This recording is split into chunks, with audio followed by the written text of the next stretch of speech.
Hi everyone. Cakes అంటేనే భలే అందంగా ఉంటాయి కదా. చూస్తున్న కొద్ది అలా చూస్తూ ఉండిపోవాలనిపిస్తుంది. రకరకాల డిజైన్స్ అనేవి మనం ట్రై చేయొచ్చు కేక్స్ మీద. మన క్రియేటివిటీ అంతా ఆ కేక్స్ మీదే చూపించవచ్చు. అసలు ఇలాగా మనం డిజైన్స్ వేయాలంటే పైపింగ్ బ్యాగ్ని ఎలా సెట్ చేసుకోవాలి, ఎలాంటి పైపింగ్ బ్యాగ్స్ని చూస్ చేసుకోవాలి, నోజ్లు ఎలా ఇన్సర్ట్ చేయాలి, క్రీమ్ పైపింగ్ బ్యాగ్లో ఎలా వేయాలి, ఎలా మనం పైపింగ్ బ్యాగ్ని హోల్డ్ చేయాలి, ఎలా డిజైన్ వేయాలి అనేది ఈ చిన్న వీడియోలో అయితే మీకు చూపిస్తాను. ఫస్ట్ ఒక పైపింగ్ బ్యాగ్ తీసుకోండి. నేను సజెస్ట్ చేస్తాను లార్జ్ పైపింగ్ బ్యాగ్స్ తీసుకుంటే బెటర్ అని. ఎందుకంటే స్మాల్ పైపింగ్స్ బ్యాగ్కి లార్జ్ పైపింగ్ బ్యాగ్కి పెద్ద డిఫరెన్స్ ఏమి ఉండదండి. కాస్ట్లో ఒక 20 రూపీస్ మాత్రమే డిఫరెన్స్ ఉంటుంది. కానీ లాంగ్ పైపింగ్ బ్యాగ్స్ అయితే ఇలా లార్జ్ సైజులోనైతే చాలా ఈజీగా ఉంటుంది. ఇప్పుడు నేను వీడియోలో చూపించినట్టుగా నోజల్ సెట్ చేయించుకొని ఎంత అయితే మనకి నోజల్ బయటకు వస్తుందో అంతవరకు చూసుకొని ఇలా కట్ చేసుకోవాలి.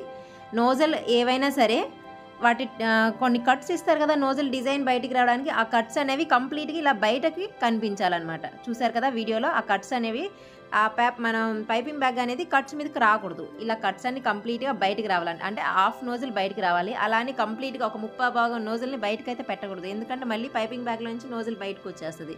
ఇలా పైపింగ్ బ్యాగ్లో నోజల్ సెట్ చేశాక ఒక గ్లాస్ తీసుకొని నేను వీడియోలో చూపించిన విధంగా మనం సెట్ చేసుకోవాలి. గ్లాస్లోకి ఇలా పైపింగ్ బ్యాగ్ని పెట్టుకున్నాక ఆల్రెడీ మనం విప్ చేసి పెట్టుకున్నాం కదా.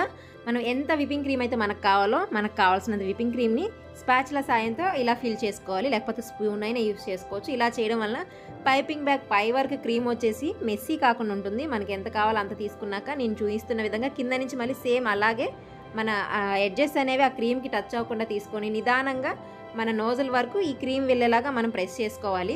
ఫాస్ట్గా ప్రెస్ చేయమాకండి, మళ్ళీ ఎయిర్ పట్టేస్తుంది. నిదానంగా మళ్ళీ నోజల్ వరకు వెళ్ళే వరకు ప్రెస్ చేసుకోవాలి. వెంటనే క్రీమ్ తీసుకెళ్ళి ఫ్రిడ్జ్లో పెట్టేయండి, బయట అయితే వదిలేయకూడదు. అలాగే క్రీమ్ ఫిల్ చేసేటప్పుడు కూడా పైపింగ్ బ్యాగ్ నిండా ఫిల్ చేయకూడదండి. ఓన్లీ 3/4 పార్ట్ వరకే ఫిల్ చేయాలి. మనం వీడియోలో చూపిస్తున్న విధంగా 4 ఫింగర్స్ ఇలా పట్టుకొని మనం అయితే ప్రెజర్ ఇవ్వాలి. మనం ఇచ్చే ప్రెజర్ని బట్టే డిజైన్ అనేది వస్తుంది. మనం లైట్గా ప్రెజర్ ఇచ్చామనుకోండి డిజైన్ అనేది చిన్నగా వేయగలుగుతాము. కొంచెం ఎక్కువ ప్రెజర్ ఇస్తే డిజైన్ అనేది పెద్దగా వస్తుంది. మన డిజైన్ ఎలా రావాలన్నా మనం ఇచ్చే ప్రెజర్ని బట్టే ఉంటుందండి. నేనైతే ఇక్కడ చిన్న నోజులు వేశాను. చిన్న నోజులు సరిగ్గా కనిపించట్లేదని మళ్ళీ వెంటనే వేరే పైపింగ్ బ్యాగ్లో N1 నోజులు ఫిట్ చేసుకున్నాను. నేను చూసుకోలేదన్నమాట ముందు. తర్వాత సేమ్ ఇదే క్రీమ్ని ఆ పైపింగ్ బ్యాగ్లో కూడా నేను ఫిల్ చేసేసి మీకు చూపిస్తున్నాను చూడండి. అలాగా ఏ పైపింగ్ బ్యాగ్ అయినా స్మాల్ అయినా మీడియం అయినా లార్జ్ అయినా ఫుల్గా అయితే మనం క్రీమ్ అనేది ఫిల్ చేయకూడదు. ఎందుకంటే మెస్సీ అయిపోతుంది, మొత్తం పై వరకు వచ్చేస్తుంది. స్టార్టింగ్లో మనకి పట్టుకోవడం సరిగా రాదు కదా. మనం ప్రెస్ చేస్తుంటే ఆ క్రీమ్ అనేది పైకి వచ్చేస్తుంది అనమాట. మనకి ప్రాక్టీస్ వచ్చే కొద్దీ మనం పైకి రాకుండా హోల్డ్ చేయగలుగుతాం. చూసారు కదా, కింద పట్టుకోకూడదు, మిడిల్లో కూడా పట్టుకోకూడదు. పైన ఇలా 4 ఫింగర్స్ ఇలా ఫోల్డ్ చేసుకొని పట్టుకోవాలి. స్టార్టింగ్లో అయితే కొంచెం చెయ్యి నొప్పి వస్తుంది ఆ ఫింగర్స్ దగ్గర. ఎందుకంటే మనం ప్రెజర్ అంతా ఫింగర్స్తో ఇస్తాం కదా. తర్వాత ఆటోమేటిక్గా అలవాటు అయిపోతుంది. ఇలా అయితే మనం పైపింగ్ బ్యాగ్ని హోల్డ్ చేసుకోవాలి. క్రీమ్ ఇలా ఫిల్ చేసుకోవాలి. ఏ డిజైన్ వేయాలనుకున్నా ఫస్ట్ ఏదైనా ఇలా ప్లెయిన్ సర్ఫేస్ మీద ట్రై చేయండి. ఆ తర్వాత డైరెక్ట్గా కేక్ మీద పెట్టేసేయండి. అంతేకాని డైరెక్ట్గా కేక్ మీద పెట్టేసామనుకోండి ఒకసారి సరిగా రాకపోతే మళ్ళీ కొంచెం క్లీన్ చేసుకోవడం కష్టమవుతుంది. కాబట్టి ముందు ఇలా సైడ్న ట్రై చేశాక బాగా వస్తుంది అన్నప్పుడు కేక్ మీద అయితే మీరు ట్రై చేయొచ్చు.